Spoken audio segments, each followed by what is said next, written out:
Why does size really matter? And I'm not talking about dick size. You filthy animal. I'm talking about the size of your frame and how people perceive you. You should ask yourself a couple of questions. Depending on your physique, it may change, and it's really just the questions remain the same. The answers might change. But if you're a skinny guy, do you feel like you're taken seriously? Are you clowned by your peers for no apparent reason? Are you the butt of the joke? Do you think you can be seen as a physical threat? If you're overweight, ask yourself the same questions. Now, after you've answered these questions, let me explain to you why I picked these two physiques. Mainly because most people are either skinny fat or just overweight. And later down the line, the skinny people end up becoming overweight. Unless they change their diet. Uh, and it's also because in America, half of the populace is overweight and they have an eating disorder.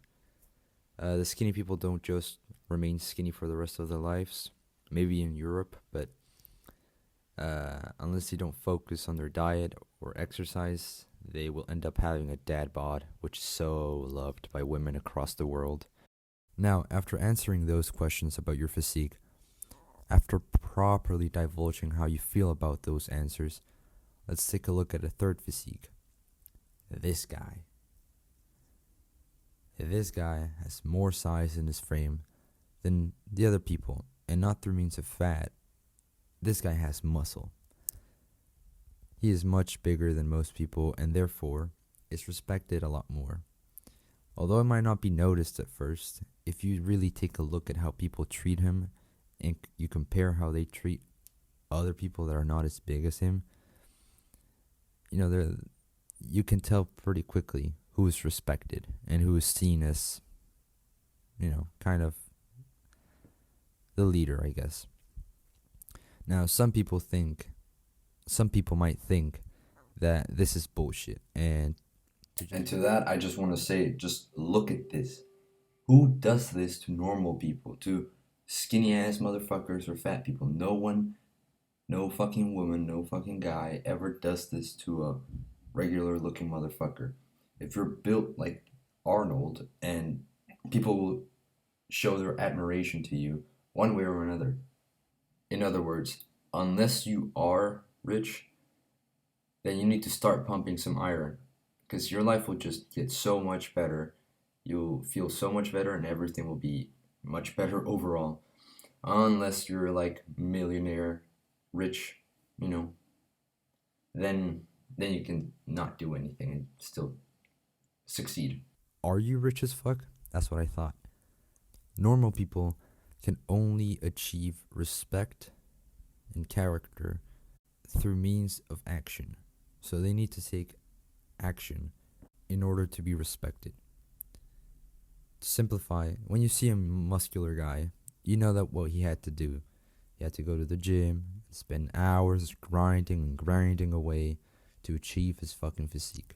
Now that takes dedication, and dedication is a habit or a trait, I don't know, that is revered in our society because it shows you're not lazy and you're willing to work to achieve something even though it's painful. Now, why does the size of a person matter? Now, this is my thought process, which might be wrong, but you're free to make up your mind. I think it comes down to basic biology and a bit of psychology. I like to think that when we were primates, big monkeys, or much earlier versions of the human that we are now, individuals who were larger in size tended to wear off dangerous predators, which ensured the safety of the group, so it was seen as a benefit to the group. Large people, such as strongman,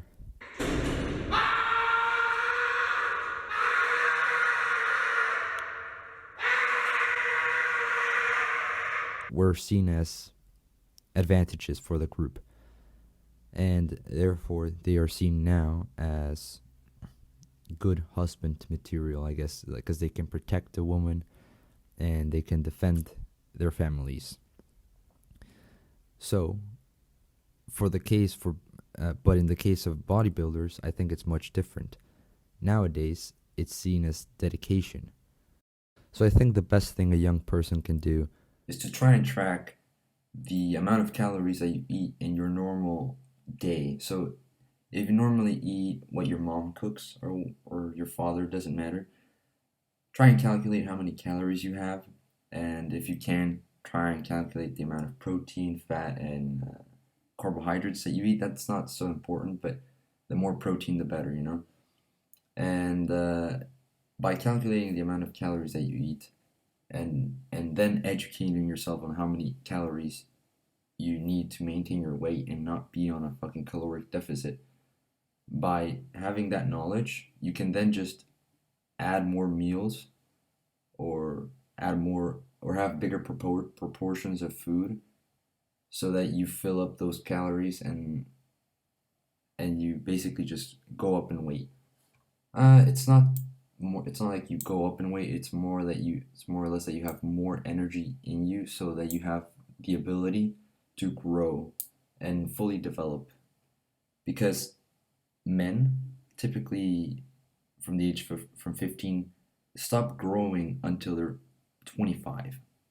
I want to say around that age is when we stop growing, and so I would say take as much advantage of your age as you can. If you're young, you're 18, about there, try and eat a lot more. It's not too late. You still have about 7 years of potential growth.